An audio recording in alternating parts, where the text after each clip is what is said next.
Hello, and welcome back to Dev Game Club, a weekly podcast in which two veteran game developers look at games from the past to discuss their relevance and impact today.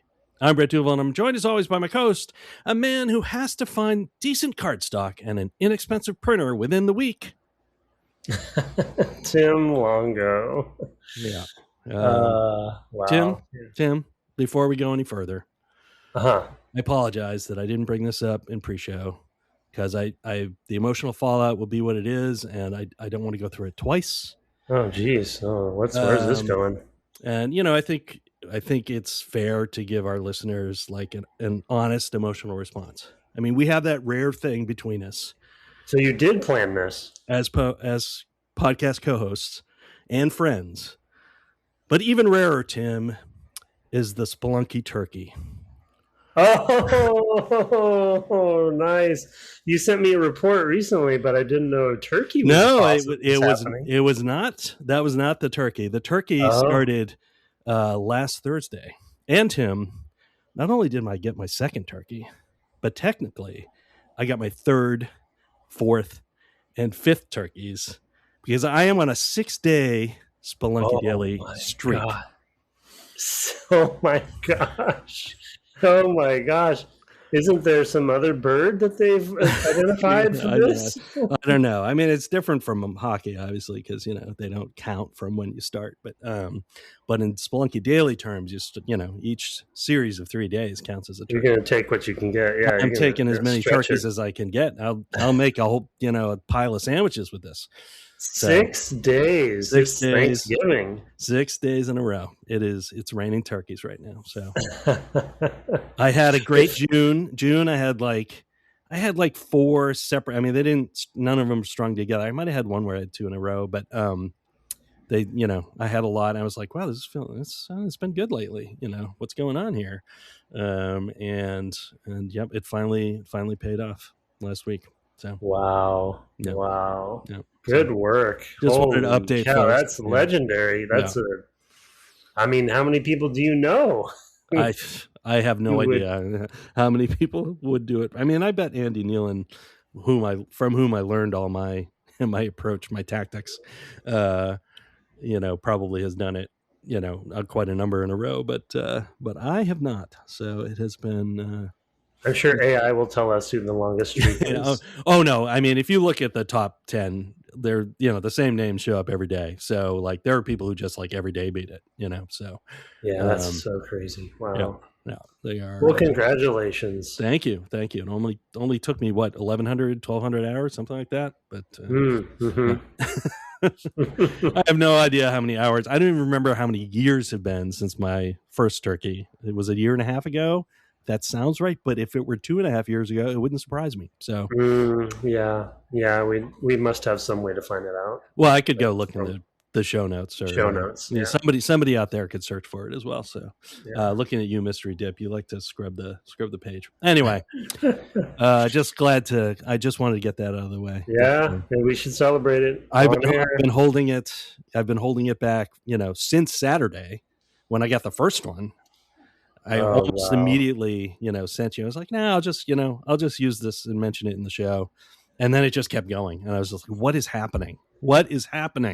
So to throw it back at you, though, what is it like to start the next day now that you're on a streak?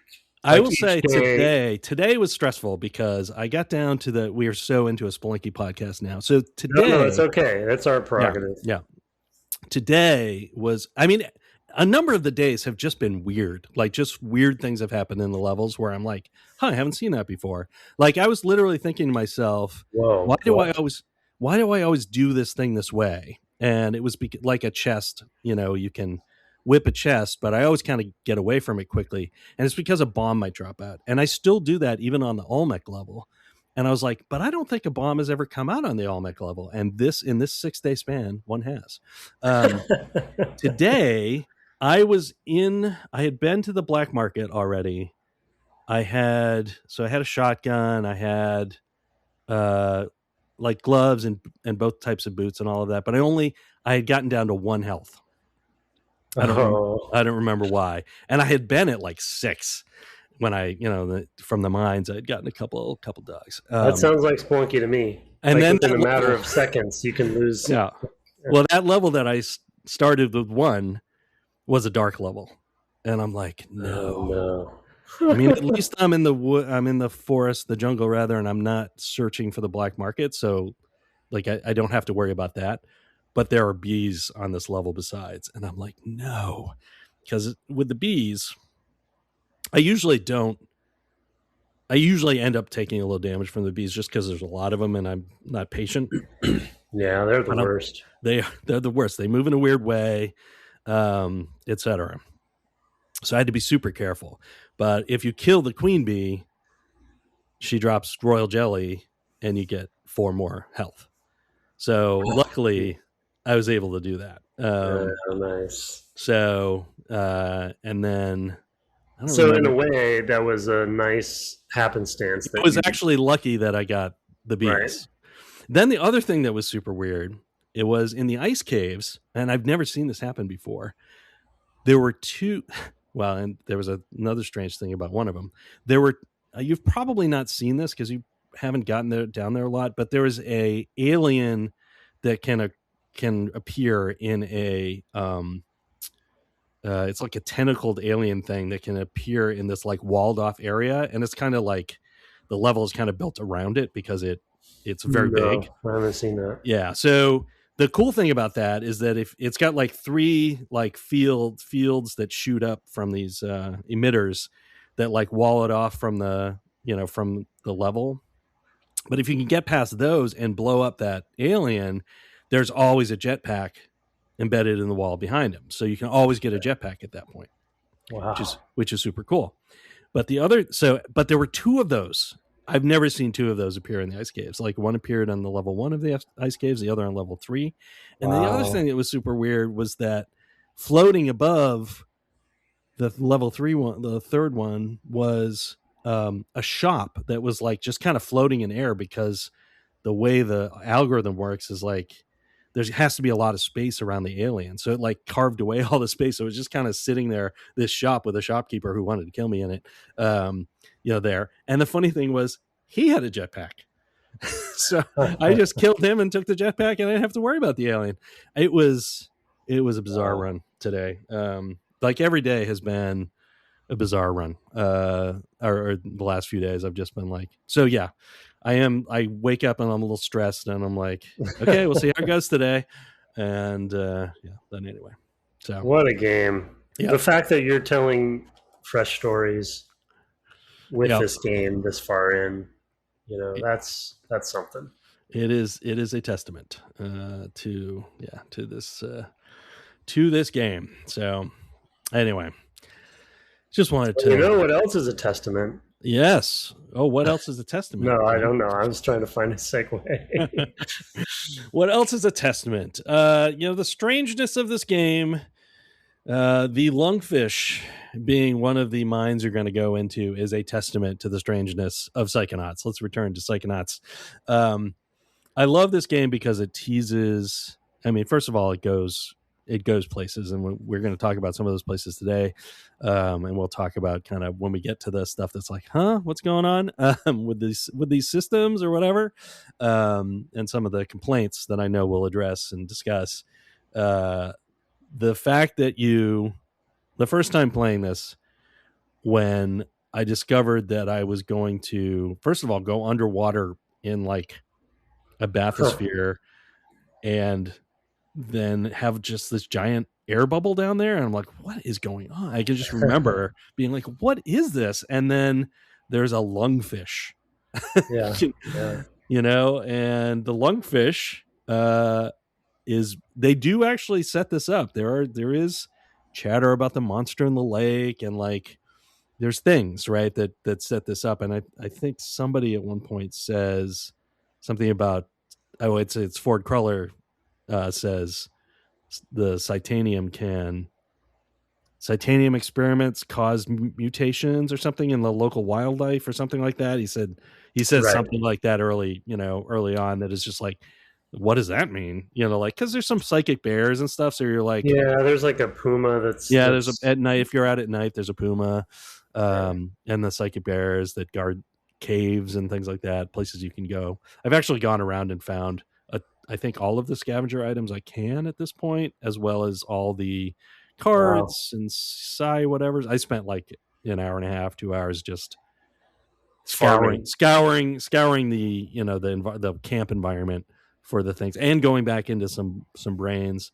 I kind of don't want to do Mia's because that one I find to be kind of a pain in the neck. But and I know I left some figments behind, and I'm like, I got to go back for those figments. But yeah, I'm like 100% complete on every other level. So wow, including and the you camp. Played this game before. You just can't help yourself. I can't help myself, at all. So, well, plus I knew I had to go back for cobwebs, and I just kept. We'll get to all that because we're going to talk about the abilities and leveling and like that whole system. And to me, it's more about I just want I see all these things and I'm like, oh, there's more of them. I should go get them, and that's just the way I play. I can remember the ones that I found hardest to find originally.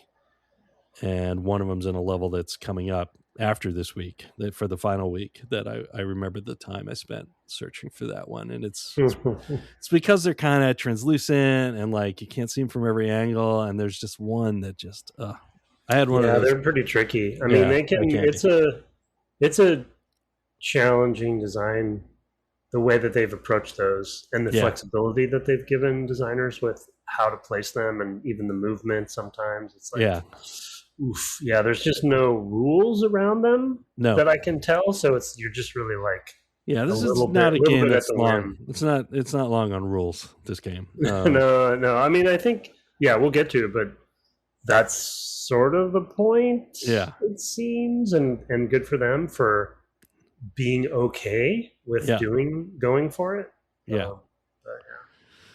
Yeah, so let's talk about the lungfish underwater. What was your reaction when this happened to you? Well, I mean, confusion for one, because I love rules and I love elegance and consistency, as we've talked a lot about over the years. I think in my head I was like, well, we're gonna go into people's brains. That's what this game is. Mm-hmm. And so when it turned into a level where not only are you underwater in a bubble with a lungfish boss monster that's, hilarious in and of itself, and it gets even more hilarious as you finish this section. But then the main level before you go into the brain, which by the way, you also go into the brain. Yeah. So it's like, what is of the lungfish? So it's like, what is happening? But then the perspective of that level while you're underwater in a moving bubble for part of it, there's part where you're fighting it kind of boss fight style, but then there's also part of that section where you're watching from its perspective, and but you're still controlling your character, so the camera has completely shifted. Yeah, like Beyond Good and Evil that we've mentioned a couple of times. Oh, you're right. There's a couple levels where you're sections from like the that. Camera.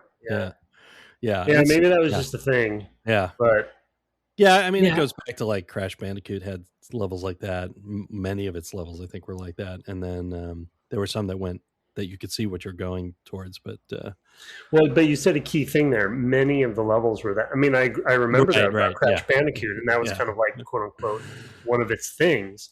But this was just, I'm guessing, one level. No, it's not even one level. It's part of one level. Yeah, because it shifts between the boss sort of phases. Yeah, you have a boss fight with the lungfish, sort of phase one, which is, and I will say this is a part that I'm like, what am I doing wrong here? Where I was trying to use telepathy to pick up the boxes of nails and like throw them at it. Like I don't even have telepathy. Yeah. I should have thought of it in those terms, because I don't think telepathy is required. But I was like, well, how do I get these nails? And I mean, it tells you like, oh, those boxes of nails look sharp. And I'm like, well, then I'll throw the box. But you have to actually just break the box, which is the thing that, I mean, I've played this game before. I don't remember that. And I was just like frustratedly like, what am I doing wrong here? I almost died. But it's a telling point about the ability progression, though, because to your point, you and I have different things coming into that fight, right? And it's just the nature of their ambition, Yeah. which is good. It's good to have the ambition, and they did achieve so much. But also, they don't really teach you what you need to do, and because you could come in with different player options, like you and I both did. Yeah. You had more than me, and so you're going to bring some of those options to bear. Yeah. And Yeah, thus be potentially confused. I was a little disappointed they didn't support it. Once I finally was like, oh, I just have to punch these things at the right time. I was like, that's kind of. Yeah. I want to do something psychonautical. Yeah, totally. Especially I'm underwater. Like, what is going on? And the bubble is like getting smaller and bigger and smaller and bigger and smaller and big. In fact, I think it overall is getting smaller, like till it gets to kind of a minimum size. If you keep failing, which I was, because I'm like trying all these other things. So I was feeling this pressure, like, oh my God, I got to deal with this, but didn't know what to do. So, because I was trying to use my powers for good, or not, I guess. Maybe they weren't good, using my powers for good, throwing nails in the face of a poor mutated fish. Yeah, I mean, as it turns out, the fish was just as much a victim. Yes. Yeah. We're going to see where all of that goes over time. Yeah, I mean, I will say too that I think this is at the point at the game where they are starting, just as you kind of pointed out inadvertently, they're trying to engage your empathy a little more for the plight of the people into whose minds you're going. Before this, it's all been like agents who know what they're doing. They're testing you, right? They are teachers and not expected to be like, they're supposed to be paragons of whatever their abilities are and things like that. There's stuff about that in the game, but so basically you've gone from like, oh, these teachers are using their empathy to teach me, but then you start getting in these situations with the Lungfish and with Boyd Cooper, who I find particularly compelling in that way, to have empathy for these other people who have other quote unquote people, other characters who have problems. This Lungfish has a problem. I mean, you just look at it and you're like, that is one messed up fish. Yeah.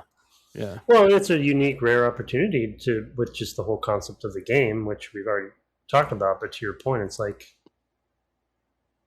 doing this in a more, I guess I'll say, traditional adventure game way is not going to yield as much.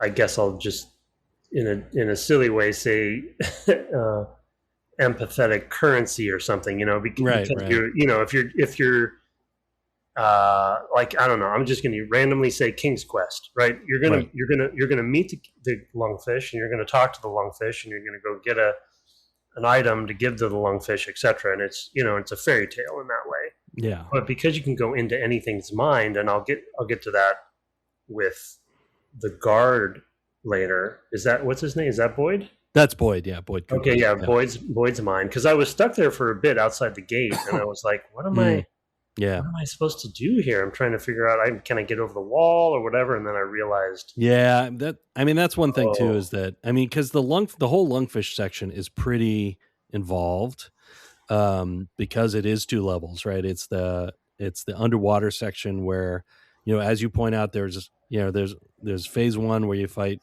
with the nails, and then there's phase 2, which actually is multiple sort of areas and stages. Are very strange, but basically you're being chased, but you see the chase through the eyes of the Lungfish. So it's kind of a platforming challenge section, I guess, even though the platforming is not stellar here. And there were definitely times where I failed. Especially because it's not your camera. Yeah. Well, it's not your camera, and seeing where the boundaries are is really hard as well, because it's this translucent bubble, and you just kind of get these wiggly hands that come up. Like, it took me a while to read, like, I actually have this much space when the wiggly hands come up, and things like that. Like, I never even saw the hands. Oh, so if you stay in the middle of the bubble, you probably are fine. Like, you just keep that pace. But I was always trying to race ahead or to pick up Well, I don't know if there's figments, but I might have been like trying to bash things as I went, for whatever health and etc. Because I had Mm-hmm. spent so much time on the nails section, I was like low on health. And then if you run kind of up to the sides, or if the sides catch up to you, because he is cursed to die in water, right? His family curse. Oh yeah, yeah. These Oh yeah, hands, the right. same as the hands above water that kind of, if Yeah, you fall same into the water, hands. yeah, Yeah, yeah, it's I was on the edge. I just similar, yeah, didn't see them somehow. Yeah. yeah, yeah, Hmm. yeah. I mean, you're very focused on, especially the first time you play. I'm sure you're very focused on your own survival, and you're not like paying attention if you can see where the wall is. I'm also playing this port to the PS4, which is from the PS2 version, and they did not do a lot of work. It wasn't Double Fine who did the work. They hired somebody, and it has not really been helped.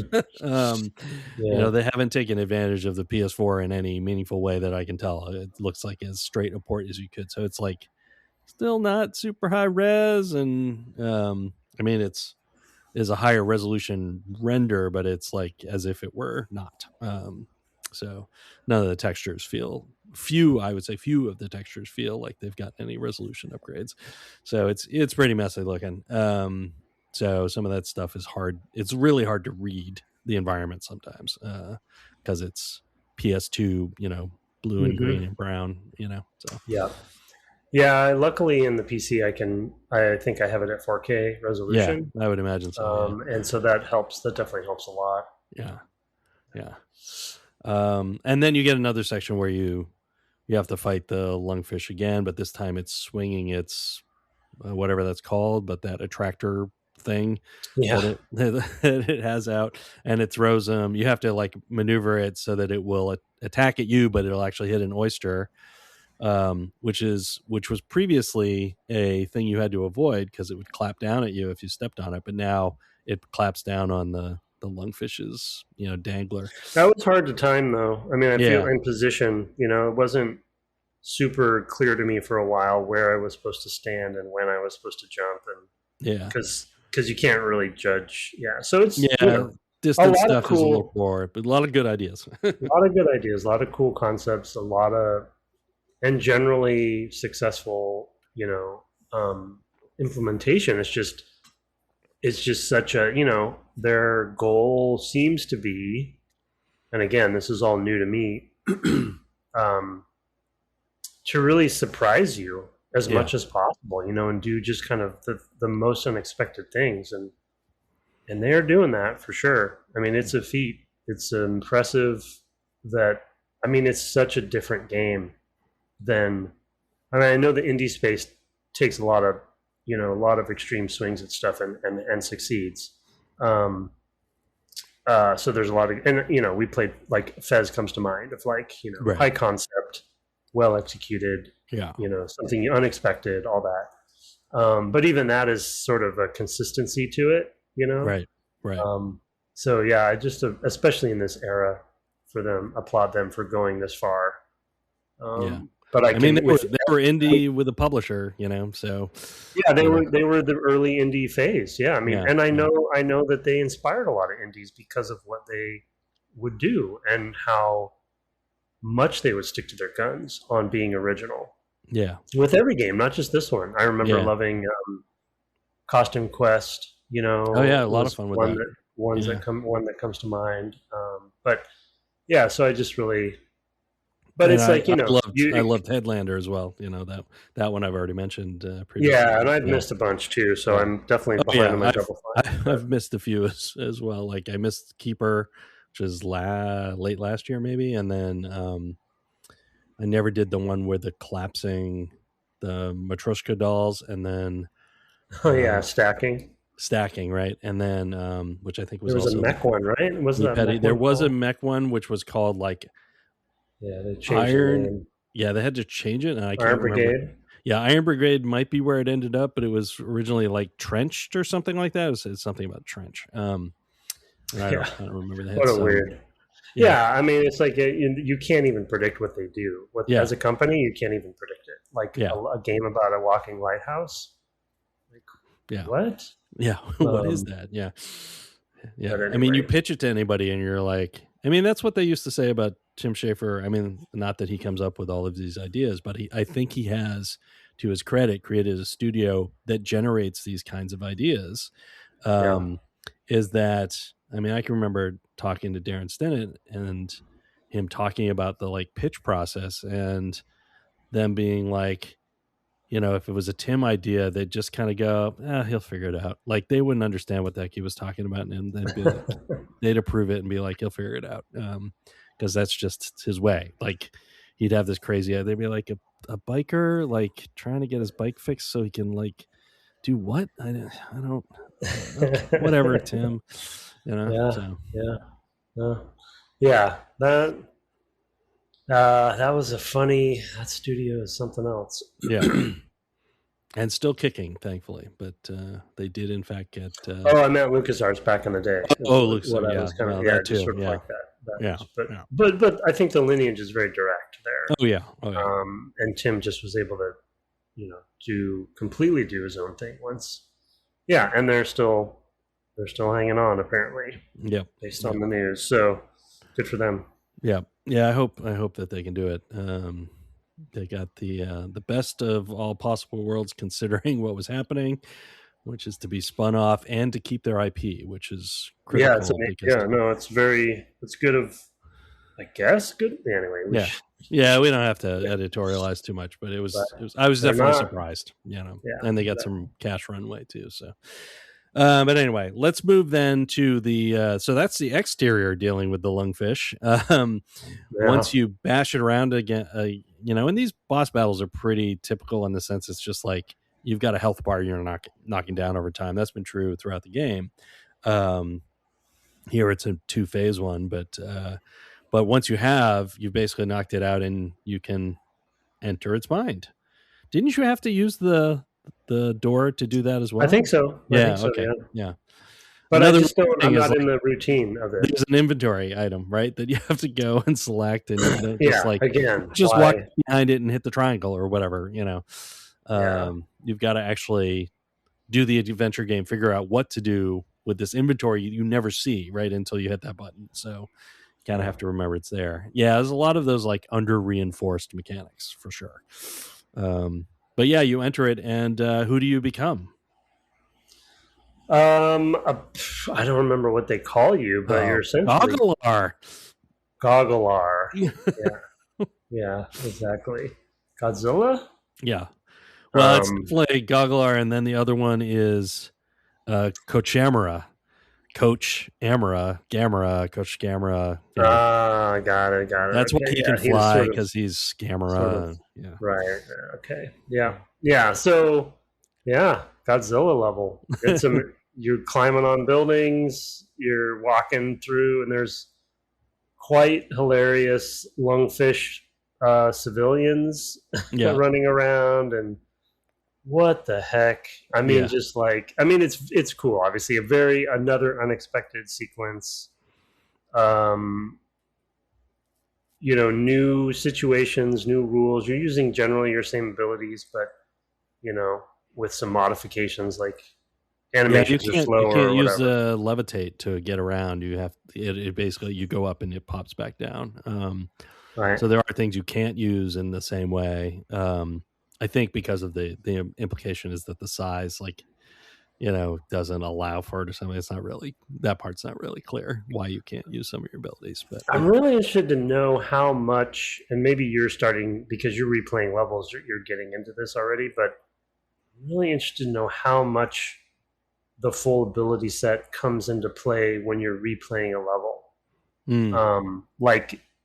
I don't know, maybe in this particular level they've turned enough of them off where it doesn't count, but can you be invisible? Are there reasons to go back and be invisible in other levels? I would say it's pretty rare. I have not seen a lot of cases where I'm like, oh, I should try that other thing here. It's very I think the game is quite, and we'll talk about this because we're going to talk about leveling abilities probably last, but I think the game is pretty focused around, if you never do the ranking up stuff, you can play the game. It has to be, yeah. sort of how I'm playing, to be honest. Like I'm only ranking up as it needs me to. Right. Yeah. Yeah. So mostly, like, I tend not to do anything odd in the levels. Like, there's no, I'm going around and finding cobwebs and trying to find all the the figments and stuff like that, and the emotional baggage and whatnot. I mean, sometimes you find them in that level because you're so huge. I actually just stepped on one at one point and didn't know. Like, it just happened, and it played the stinger, and I'm like, what was that again? And I just kept going. Yeah, because it had been a week, and I didn't connect that to be it wasn't the last one, so I didn't get the, like, oh, you have the reward from the vaults. Actually, it was the vaults, the memory vault, in that case. But yeah, it's just like Raz moves kind of super slow, hulking wise. Like he's a really big, massive thing. You've got all these tiny little lungfish, which is hilarious, and it's just like, that's what it's like inside her mind. Like, why? It's so strange. Yeah, it's something else. I mean, and they just, so far each level has been, I guess, like very well directed in its own. That's the weird thing about the game for me, is that I enjoy the levels when I'm in them in and of themselves, but when I put them in the greater context, I have a harder time. Yeah, because you really have to like give in to the level, and each one is so well directed. As far as, like, this is a good example, like the information sharing in the phases of the level is given to you via a newscast. Yeah. But the newscast is written from the perspective of the enemy, right? And so they're making you out to be, and it's got Godzilla reference after Godzilla reference. Oh, so yeah, it's almost like the show Community or something, where every episode is a genre, right? Yeah, and they're like, it's a satire of a genre. That's one of the brilliant things about that show, and so it's like, this is like, oh, we're going to do a Godzilla thing. The jokes are related to that. The newscast, like I said, is like, instead of just giving you an update of the phase of the level, it's like, we're gonna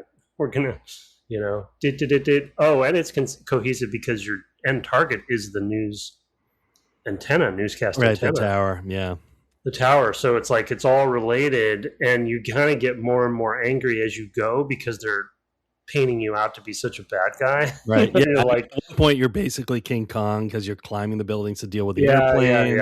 They're just commentary, right? Everything at it. Yeah, it's so good. Like, I'm not, again, to your point on empathy, like, I'm not the bad guy. Yeah. But the commentary of the media presenting it from the enemy's perspective, history is written by those who win, kind of thing. And it's just so, there's just, like, I think you said this last episode, but there's just so many layers to the game that it's kind of astounding. Yeah. Just the tongue-in-cheek, the jokes, but also the commentary. And now you've added in the empathy, which I agree with is like another thing that nobody tries. Right. Very, very rare, right? Like, again, the indie games have a lot of freedom to do really interesting stuff. But, and I think from a legacy perspective, because of the, one of our goals for the podcast, if I think about the phases and the indie series we did, which would have been sort of starting 5 years-ish later from this game, I guess. Right, yeah, roughly, yeah. You can kind of see the trajectory, it's not that Double Fine was giving others permission to do, unexpected indie stuff that big publishers would never let you do. But I do think they really had an influence on the industry in a much bigger way because developers played these games. Right. Or people who wanted to be developers played these games, and whether they were monetarily successful or not is not what I'm talking about. I'm talking about, like, oh, you can do other stuff like this. Yeah. And it just wasn't, it wasn't that common. This is the Velvet Underground, Yeah. Yeah. Right. Everybody who played it was like, oh man, I want to go make a crazy game. Right. About some part of my own experience or whatever. Yeah, for sure. Or the indie, I mean, going back to some of the film classes I took in school, it's like the indie movie scene, right? Yeah. And the way that the indie movies and films were the early trajectory and what they were a response to and why they existed. Yeah. And then it created this whole subgenre that ended up making money eventually, and then everyone wanted to make an indie movie, Right. So it's a similar thing, but a decade earlier or whatever. Yeah, for sure. Earlier. Yeah, it was probably like 15 years. Like 4 Weddings and a Funeral was kind of right around the kickoff of that, and that was in the early 90s. So, so I mean, you have another boss battle at the end of this. You're fighting Coach Hamera, and have to go to the tower. One of the funny things when you come back into this level, so you're along the way, you're finding.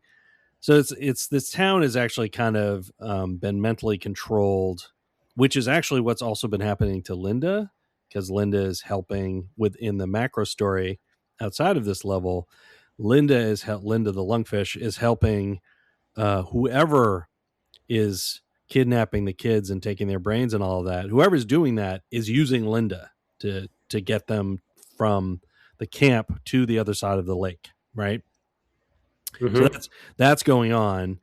So inside Linda's mind, her populace, quote unquote, of her mind is also being dominated by some external force that, technologically has this grip on her. It's just reflected directly in this little story. And there's little rebel Lungfish who you are helping along the way and who are helping you along the way to free, Linda's mind and Lungfishopolis, from this terror, of the mind control thing. I mean, it's just like you said, it's just layers on layers of like, what is, who thinks up this stuff? One thing that's really funny is that I did go back because I had missed a few figments, like 6 or something out of 130, whatever. I missed like 6. So I had to go, I went back into the level. Yeah. I went back into the level because I'm a crazy person. And so this game's made for me. And the intro, like whenever you go back into a level, basically Ford Cruller will say, well, there's nothing to do here except get any figments and blah, blah, blah. But when you go into this level, you one of the Lungfish rebels talks to you and, is like, well, everything's going great. That you did the tower. If you want to go, look around a bit, feel fine. He's like, well, it'll be all right if I smash all these buildings again. And he's like, oh, it'll be fine. Like my family doesn't even live in this town. It's just like, I was like, yeah, go ahead. It's fine. It's other Lungfish, so don't worry about it. So it's just like it's very the fact that they spent resources on that. Yeah, it's a little animation and everything. Like you're looking down and talking to this little guy. It's very funny. So yeah, they spent the effort. How do you get back into the brain in this case? You go to the collective unconscious, which uses the brain tumbler. So all of the levels are accessible in this way. Okay. Except maybe the last one. I can't remember if the last one is or not. I don't remember how you get into the last one, so I can't remember if the last one works quite the same way or not. That one you might have to go to a physical place to enter. I can't remember. But yeah, any other brain you can go into from the collective unconscious. Because, for example, Coach Oleander, Sasha Nine, and Mia Vodello they've all disappeared, at this point in the game. Right. So, and Ford's you couldn't go to them to replay the levels. Yeah. Right. So it is very well. That's a comforting thought for me. They had to basically build a system, something to be able to reload these levels. So because we got all these collectibles in there, and you don't want to have to do it the first time. So, that's comforting for me because I was a little worried about not that I don't know how much replaying I'm gonna do, but it was crazy to me to think that. To replay them, you'd have to walk back to, or use the fast travel. But even that, it's like, not as a little bit of a chore. Yeah. So yeah, it's pretty easy to get back to the brain tumbler because you can just call Ford. He'll extract you to his place, his lair, and then with the bacon. with the bacon phone, and then they'll just take you, because you can just exit that quickly and go straight to Sasha Nine's place. Well, near his place. Yeah. So it's pretty straightforward. It's not instantaneously. There are a couple steps, but I'm sure the load times are pretty fast on PC at this point. So Yeah. it probably takes a lot longer to play the loading screen than it actually takes to actually load it. So. Oh yeah. I mean, clever loading screen, but come on. Yeah. Although I guess on the loading, I haven't tried pressing the menu button. That might do the same thing. Yeah. I don't know what the options are. I don't think you have to use the walk on the brain. Oh, right. So let's talk about how every level you have to learn a whole new vibe. Let's just go ahead and do that and then we can talk about the leveling and the abilities and touch on Boyd, poor Boyd, for a little bit. Poor the Milkman. Level Milkman Conspiracy. Yeah, I mean, I think it's now, if we were to talk about one of the dominant or reoccurring themes of the podcast, playing all these old classic games, and I always butcher the saying, but it's the reach outstretching its grasp or whatever. Yeah, exceeding its grasp. Exceeding its grasp. It just feels like that to me, and it's not a criticism. It's just kind of a reality of shooting so high with this game, and like I said, I would rather be delighted and surprised by each level that I play and have really no idea what's coming. That is a great feeling, and I'm glad that that's happening, and I'm amazed that they did what they did with this game. It's still, especially from a development standpoint, I'm just like, this is just bonkers. I cannot believe that this game exists in some ways. Yeah. But at the same time, once you do choose to go this far with each level being its own thing, which is great. It's like, I can imagine the brainstorms where it's like, what if we did a Godzilla level? And it's like, what do you mean? Like, why would we well, it's the Lungfish brain. And they just go from there. Like, okay, well, let's do it. I mean, and I want to plug the Psych Odyssey documentary again, because there are levels that are failing, and like finding their way. There's in particular like a junior designer who definitely becomes a character in the documentary in that sense, whose level is not coming together, and with his idea, and like, how do you get from there to a psychonautical level, and like, this idea I had, it's not communicating, like, what do we do? Is a really interesting part, one thread in the whole tapestry of threads for that documentary that's worth seeing, because that's actually the problem with making something like this. I mean, I said in pre-show, I'm delighted by the audacity less than I am the execution, because I would not have this audacity. I'm like, no. Like, me neither. I'm much more of, let's pick a thing. Let's pick one thing. And do that really well. And so, or attempt to. I'm not saying that we always achieve that, but that's the goal. Or, one thing and then a couple other things that are based on something else. I mean, I've worked on games that do a million things, but the million things are a lot more samey than probably is, it's more how you feel about the choices you've made than it is like that they play necessarily hugely differently depending on which systems you're engaging with. But so I mean, let's just talk about the sequences or the levels and sort of sections that we play, to your point on the relearning or learning new rules for every level. Let's just talk about the sequence that we just played. So we had Lungfish underwater, 2 different perspectives there, one completely different than anything we played so far, where you're from the enemy's perspective chasing you. Yeah. So controls change, camera changes, some expectations change. So you kind of have to relearn the rules there. Yeah, also the scale of your player changes as Scale well, of the right? player, Yeah, right? Like you said, the rules of the boundaries. How to read the environment changes, right? Because it's hard to tell what distances are because your character's size has changed. Right. For the platforming, yeah. And the one thing that Nintendo's been always very consistent about, with possibly the exception of Majora's, as far as I've seen, because they don't always hit it, they don't always nail that here. But what we talked about it with Majora's is that Nintendo generally, if they're going to introduce a new concept, you already know about it before you really test it. Right. They've introduced it to you in some way, in a light way, and then they give you the real challenged version. Here, they just go straight to the challenge, just to the thing. Yep. So when you do that, the only option you have is trial and error, right? Which means you're going to be failing. It's like you either get lucky, or you learn real fast, or you learn the rules by failing, and that's just not obviously a great feeling. Yeah, it's not a great feeling. Yeah, Nintendo I mean, I always hated it. learning by dying. It's a thing, especially. This game has lives and like parts of lives and all that stuff. It's like, I don't want to deal with any of that, kind of stuff. I mean, gives you something to level up, I guess, right? So it's like, oh, you're having difficulty with level, go rank up to level 60 or whatever, Yeah, but that's just that's a crutch, But no, I agree, it's a crutch.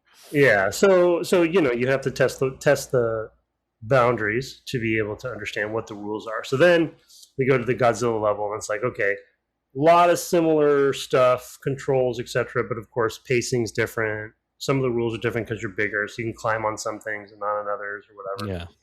Some of the water you can enter, some of the water you can't. Yeah, right. Exactly, when you jump on a ship, if you destroy the turret basically that's on that ship, the ship sinks, and then of course you're in deep water that will hurt you. So it's like, oh, you have to destroy the thing and jump off really quick. Like there's a lot of there's a lot of hidden rules here that I'm learning by failure, or near failure sometimes. But yeah, and that's a product of making a highly scripted and bespoke game, not relying as much on systems. Yeah. And just having new systems, not reusable systems, but having new systems every level. Yeah, but I mean new rules. Yeah, that's just coming back to the rules. And then the next level after that, though there's some smaller sequences that get you to this level, is the Milkman level, Milkman Conspiracy. Yep. I think it's called. That's what it's called. Which is like, brilliant in and of itself. And, visually amazing, high concept amazing.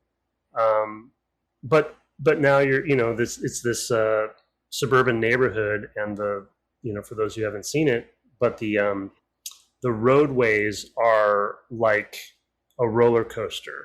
Yeah. So like the road that you're running on, and like it's pulled apart like taffy, and like and you're running on the surface of this road, but it's going like up a hill, and but the thing is your character is always grounded to it. Yeah. So as you're moving up a hill, the your local gravity is always towards the road, or the bottom of a building or whatever. Yeah. Yeah. So, you try to build a camera for that level. It's like, no, Tim, no, I won't. I refuse. I quit, Tim. Well, and so again, I applaud them for the audacity. I think it's a great phrase. So and as far as I can tell, so far it's sort of a mix, right? They have some scripted moments, they have some systemic camera moments. They have a systemic camera always, of course. But it's just like it can't account for this much wackiness, know? And even rules in platforming, it's like, can I jump to that other sidewalk? Yeah. Because below you're in a void, basically. So if you jump off of the quote-unquote neighborhood, it's you're dead. It's a mess. So there's a lot of times when the camera doesn't help you there, and I've fallen or jumped. Me too. There's been places where I'm like, this looks like I should be close enough that when I jump, especially if you have the levitation ball, right, you can jump really high. That's how you can get into the backyards and things. So it's like, oh, well, I should be able to jump up there, and the gravity of that wall up there should pick me up, and it just doesn't. Yeah. I mean, I think some of the ideas here they have they kind of teased with Sasha 9's level, right, which was 4 sides of a cube. Yeah, a little bit. But it, but there the cube, you were basically just flipping around an edge, right? The camera would just be like, oh, this is what plane you're on now, because it's continuous. Well, it's because it's both continuous and discontinuous, because there are places where, of course, you're jumping from one gravity space and jumping into a totally different gravity space. Yeah. That's totally confusing and very hard to even think about. Like it is a mess. Like, granted, I think they probably just had to iterate their way through it. Yeah, they're like, I can't even imagine concept. that poor level designer. Like, yeah. It has to all be quote unquote real, in the sense, like, all of these things have to be in the right place relative to one another. Like, it all has to fit together, in a way. Yeah. Well, and to your point, gravity the gravity rules are sort of shifting somewhat too. Yeah. And I'm sort of like, I can imagine when I'm playing this level, I can kind of imagine where the volumes are. In a way, if you know what I mean. And whether they use volumes or not, I assume they did, but of some kind. But it's just, you look up and you see a place in the road that you get to later, but you don't know the relativity of all is really. Yeah. So as an example, you can't really plan. You can't really plan it. You can't plan. You just kind of go with it. You just got to kind of. I mean, what I basically did was follow the figments. I'm like, oh, I haven't been this way. There's a figment, so.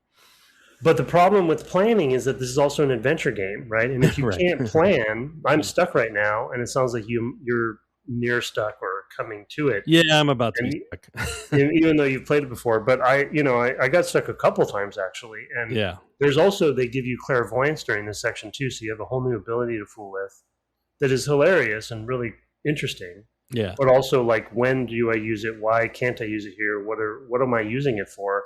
I'll talk about a brilliant puzzle later, though, at the end of the level or at the end of the road with the keypad. Oh yeah, that's a good puzzle, and I've forgotten how to do it, but I'm looking forward to it. Oh yeah, and that's one of those times as a player where you're like, it would be so awesome if this is how you solve this, right, and then that's how you solve it. And it's like, wow, awesome, good for you. Yeah, I went to it, and I think I had just picked up an emotional baggage key. I'm like, oh, I know where that is, and so I went over to to do that, and then I don't know if I've even made it back there yet, but I did hit the button, and the guys started coming out. I mean, so to set the level up a little bit, all through this level, in addition to this neighborhood stuff that's going on, there are these marked off yellow zones. There's like yellow lines floating in the air, as if you had done like police tape, or something around an area. And in these areas, there are dudes in fedoras and trench coats whose faces you can't see. You just see their eyes. And they have quote unquote disguises, which are basically an item they are holding. Their dialogue is some of the funniest stuff in this game, and slightly problematic in some cases. It's tons of problematic stuff, but there's a lot of it that's just plain funny. Like the guy, it's like, we are the road crew. Like, I can't believe how bad my back hurts. And just my landscaping in this house will make the entire neighborhood's value go up. It's all deadpan. It's all just like flat, said as if like they have no acting ability whatsoever.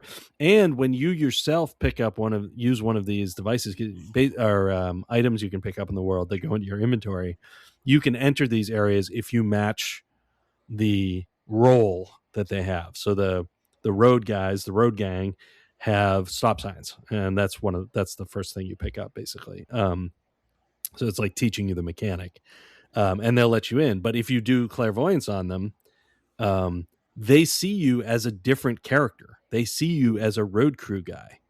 Yeah. Did you do that? Yeah. So they see you. See what the little the little Girl Scouts see you as? No, I was too close to her or something. Something very strange happened. Well, the camera's terrible, because once you do clairvoyance, if you're too close, you're standing inside the clipping. Right. And so you have to back up. But Yeah. But if you move, you can fall. Yeah, exactly. I was afraid to move because I had already done that twice. So yeah. What do you see as with the Girl Scout? You are this. Oh, you're a creepy guy. Semi creepy burglar who has a bottle of milk. You're burgling. It's like so weird. Yeah. So weird. But at the same time, again,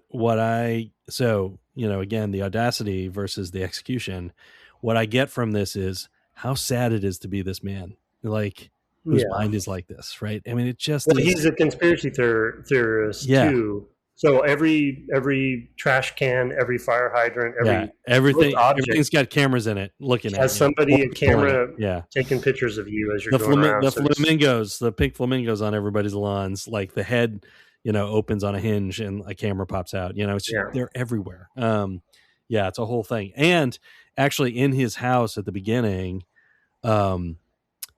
he has a scripted random conspiracy generator that he makes from individual clips of stuff. So it's like they're all like 3 or 4 parts. So it's like a mad-libs of conspiracies, and you can just listen there and you'll hear so many different weird connections, and they all kind of make sense, like in the sense of like you can sense a narrative through line. Just the writing for that part is extraordinary. It's kind of hard to, unless you sit in there for a while, it's kind of hard to pick up like what a use of time. It's like amazing but it's just for the joy of it, I'm sure, right? It's like it's to convey, like you said, what he's like. There was a similar thing in Grimm with the beat poetry, so it's like it was a puzzle in Grimm, so I think that's probably where it comes from, where it's there was like a random, it was basically to defeat like game facts and stuff. You couldn't just enter the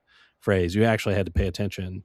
Somebody would do some beat poetry and you had to like repeat it back or something. I don't remember the details because it's been a while since I last played through that, but it's a similar kind of vibe except that it's not interactive. You don't have to do anything with it. It's just using the same sort of system. Super cool. Well, you use clairvoyance on him too to solve part of it, and you get to look around the room to see what kind of what he sees through his eyes, and that's how you get one of the keys. One of the gates. But I mean, it's an amazing level for sure. I mean, the example for the relativity of it all, a really easy example is going into a house because the camera shifts, right? And the houses are all pretty similar. They are, And so when you leave the house, I leave the house, two floor plans or something like that. Yeah. But every time I leave a house, I've completely lost my bearing. Yeah.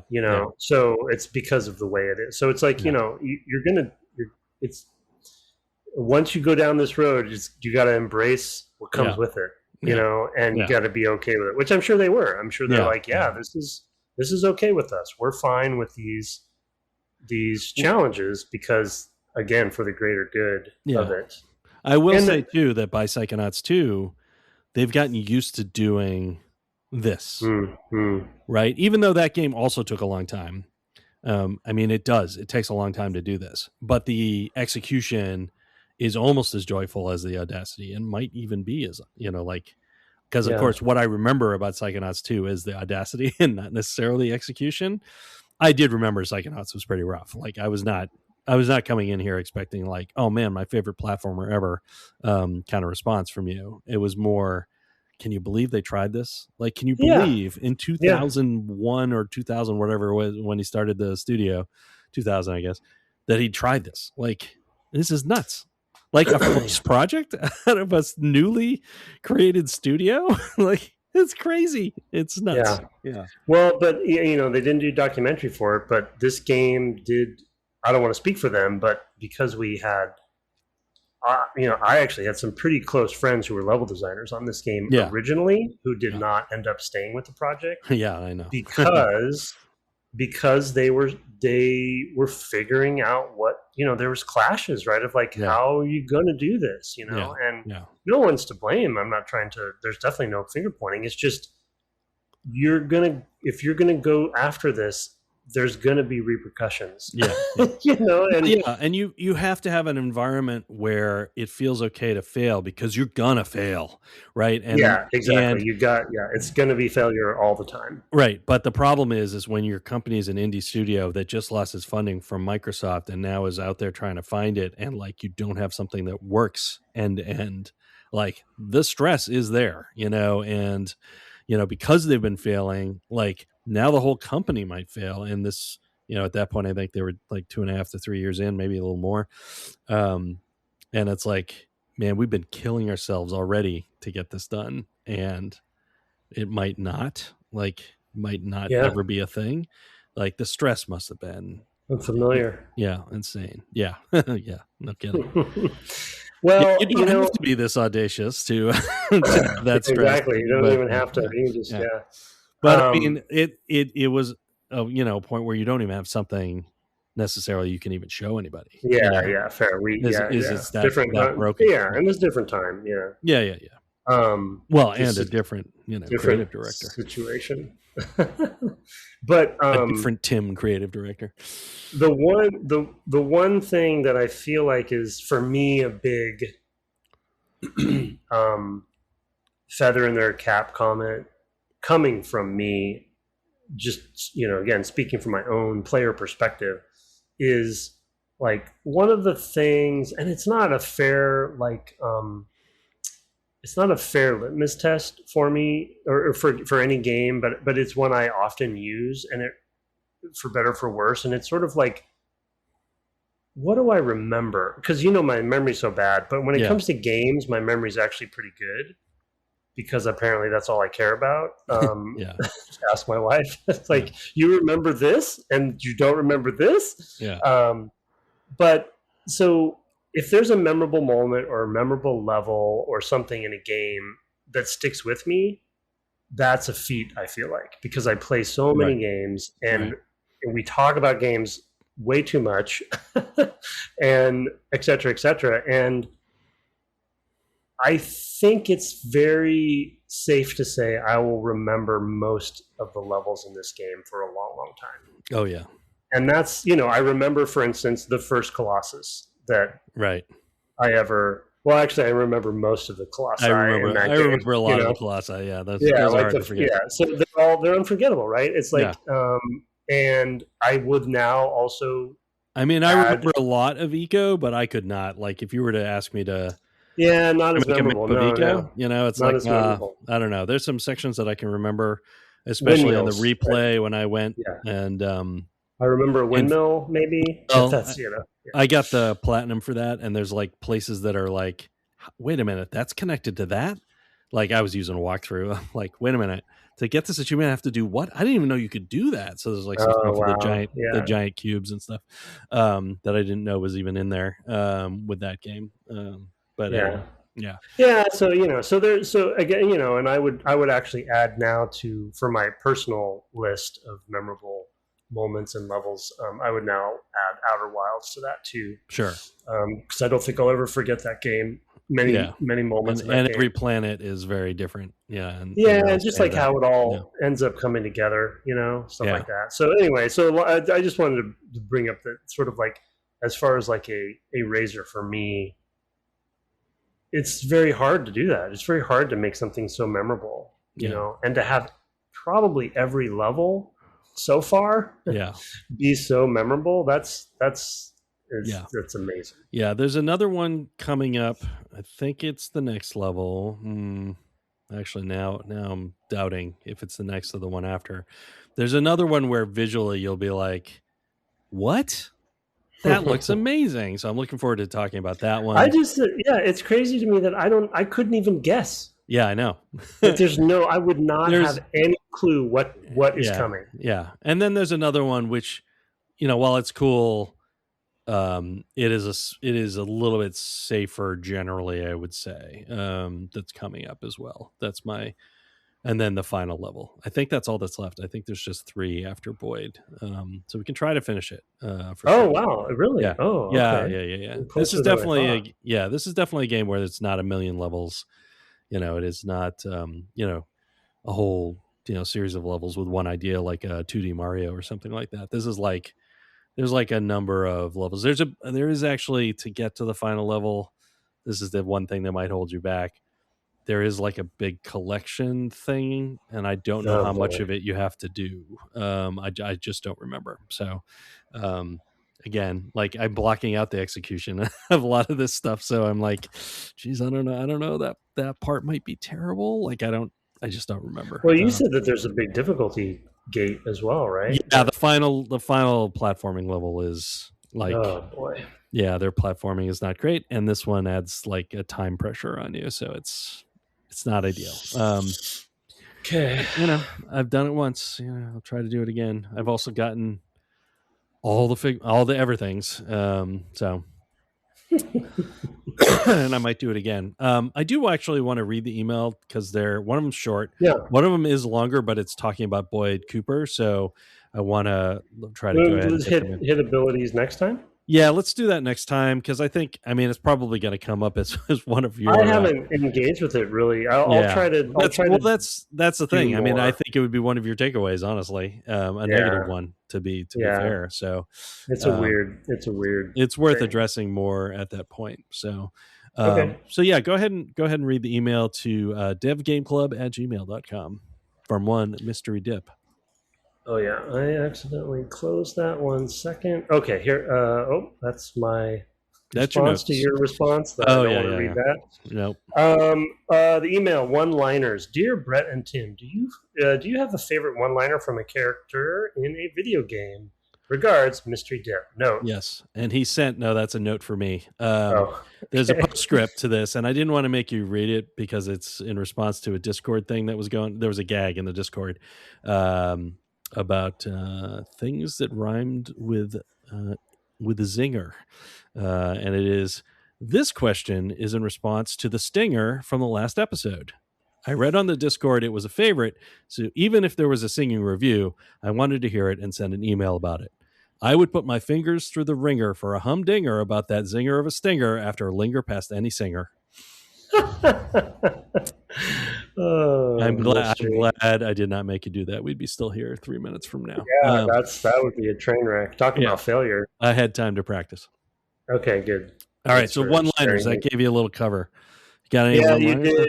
I actually did see the question before we started because it was quick to read. And I really, it's funny. I'm racking my brain. I will just share one that is from this game that I just heard. Okay, sure. From the Milkman level. Yeah. And that is, he's neither milk nor man. It's like, yeah. It's just there's so many good ones good lines in this in one. the Milkman Conspiracy. They're but so you good. go as far as like in the past. That's the funny thing is I don't feel like I remember dialogue very often. Well, here's the thing: dialogue in a movie that you love. You've seen that movie more than once, so you've heard that line dozens of times. And when you're growing up watching these movies, like you're around your buddies on the. In the park, on the, fooling around on the playground, and you're repeating those lines to one another. So you're just like emphasizing, like, and just wearing them into the groove because you're quoting them to your buddies.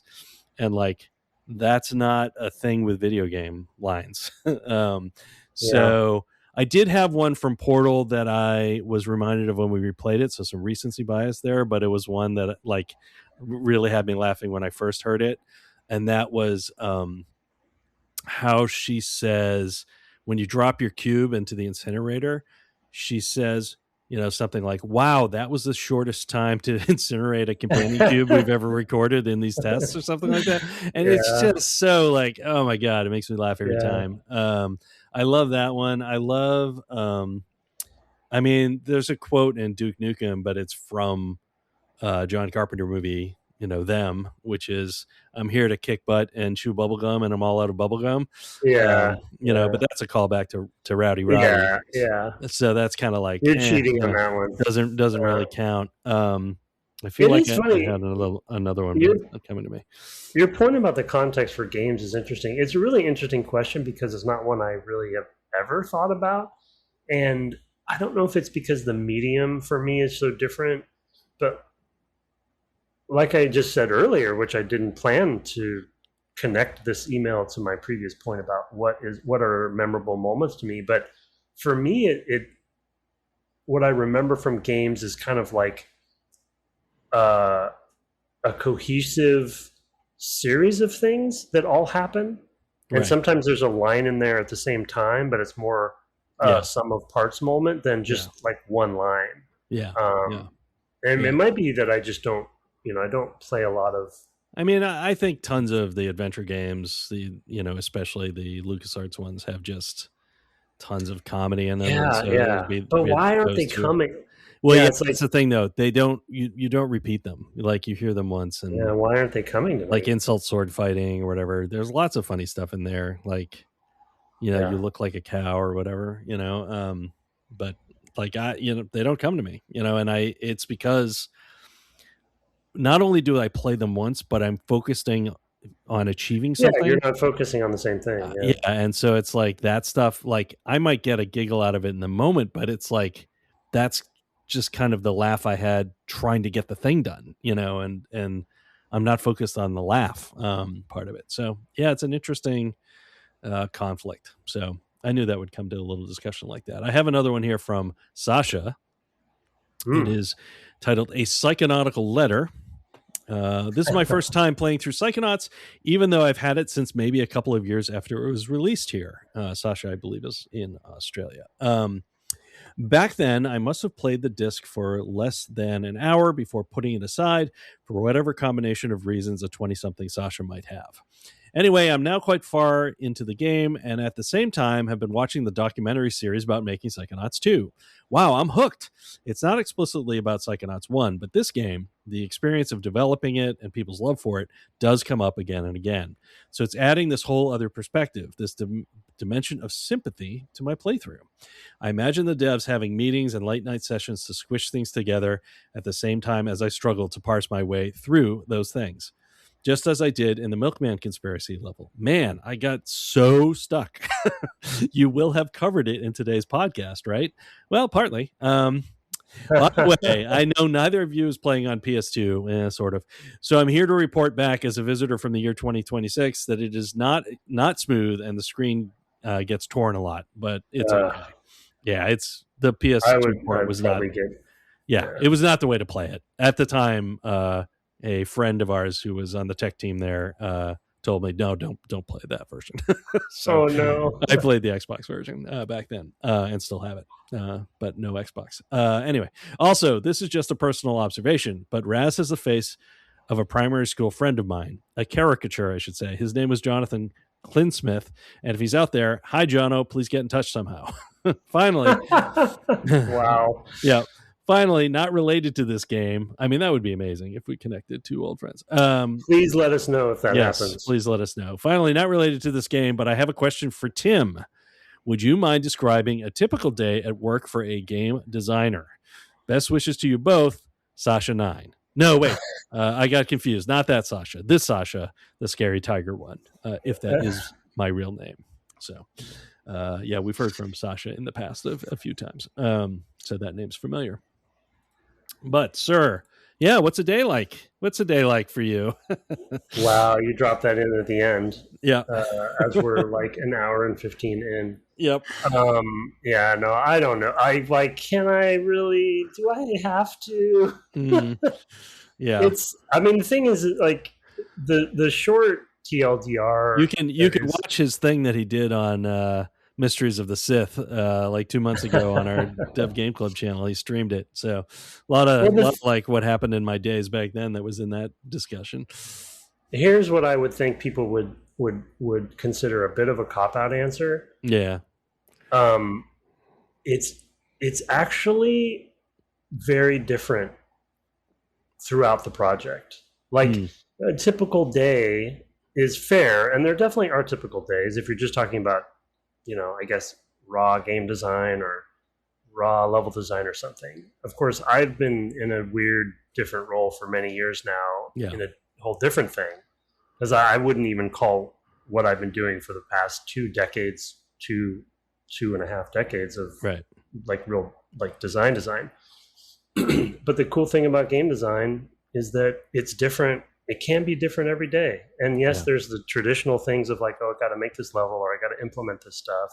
I got to do scripting, and do the tasks oriented side of it. But the both maddening thing about it and the most amazing joyous thing about it is that you're basically a problem solver. You're trying to help the team and yourself solve problems every day.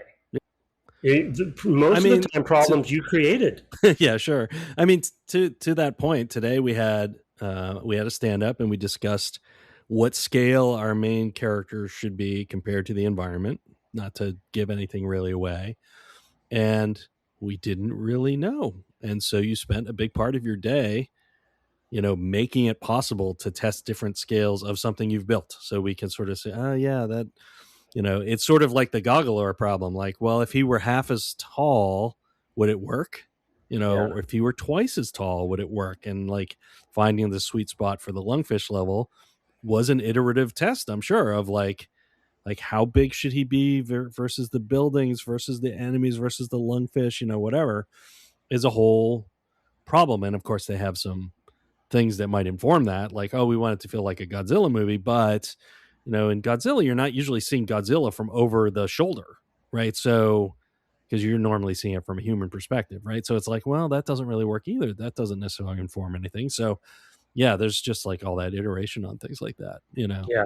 Plus making that happen in an engine, right, that maybe doesn't directly support what you want to do, and you have to do something to make that possible, right? So there's that too. Yeah, and it really does depend on phase. And I just realized you could have just marked that stupid cube hidden in game, Tim, like I did with literally the other object, but no, you did it your way. Instead, why not use an expensive material that's going to make it, have to be rendered anyway? Exactly. Yeah, that's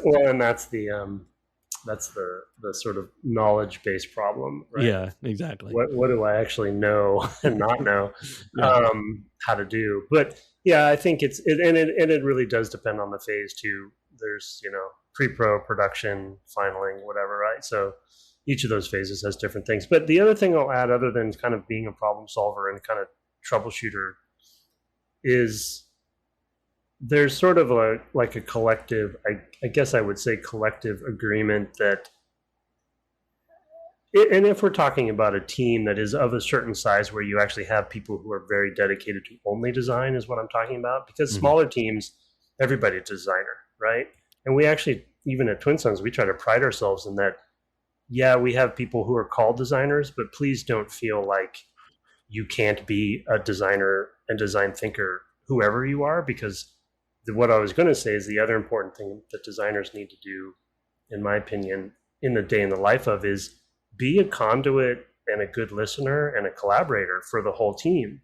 Because a designer, in my opinion, is not about the one that comes up with the ideas or owns the ideas or, tells everyone what to do. You are helping everyone make the game a cohesive game, even if you're working on just one level. A level designer is sort of the creative director of that level, but that means they have to work with everybody to do it, you know? And designers, I think, who are their day in the life of a designer where they just go around telling everybody what they want, I don't think is a recipe for success. And so I overshared there, but I mean, it's a weird role. Yeah. It's one of the things I always liked about working closely with the level designers, back in the day, was that it actually, especially when I was like leading, it gave me a much better finger on the pulse of game development, because the level designers and audio are like at the end of the chain, in terms of like, oh, the feature's not in yet, or the art isn't in yet, or the whatever, like all of them are coming into a level. And so it was very easy to go and see what problems level designers were facing and be like, oh, the project is healthy or not, on the basis of those conversations. So for me, working with level design at that point in my career gave me such an overview of what game development was all about, because I was seeing the people who were actually putting it together. Often things started with me, like, oh, we need a ship that can fly in Starfighter. Like that starts with me, it doesn't have to be art to do that. Like I just need a rectangular prism in space, and oh, that's a ship, you can imagine it. That's all I really need. Programmer art is a thing for a reason. But to actually, as a new developer, for me, the best thing to do was to go and spend time with level designers in particular, because they were at the end of the chain.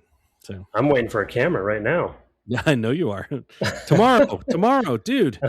Yeah, I think I just thought while you were talking, I thought of a better summary of what I was saying just before.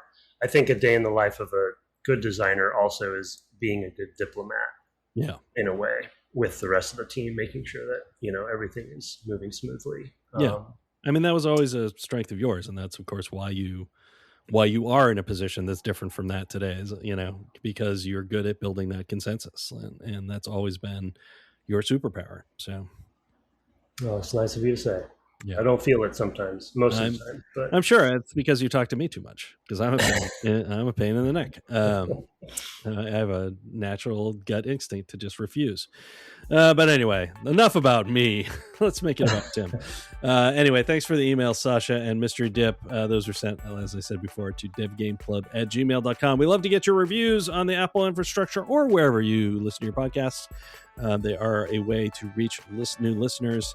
And we love to get them. We're on the web at devgameclub.com, and my co-host, when he's back from his break, will Twitch at twitch.tv/ Tim Longo Jr. with the JR at the end. Keep that break going. Take a good long summer break. You need it. You're working too hard. We have a fan-run Discord where you'll see people like Mystery Dip and Sasha. There's a link to join that in the show notes. Our intro and outro music was written and performed by the immortal Kirk Hamilton, commissioned by friend of the cast Aaron Evers, and our logo, Discord, merch store, all of the things by Mark Garcia. Have fun building an army of psychic death tanks this week, and good night. Good night.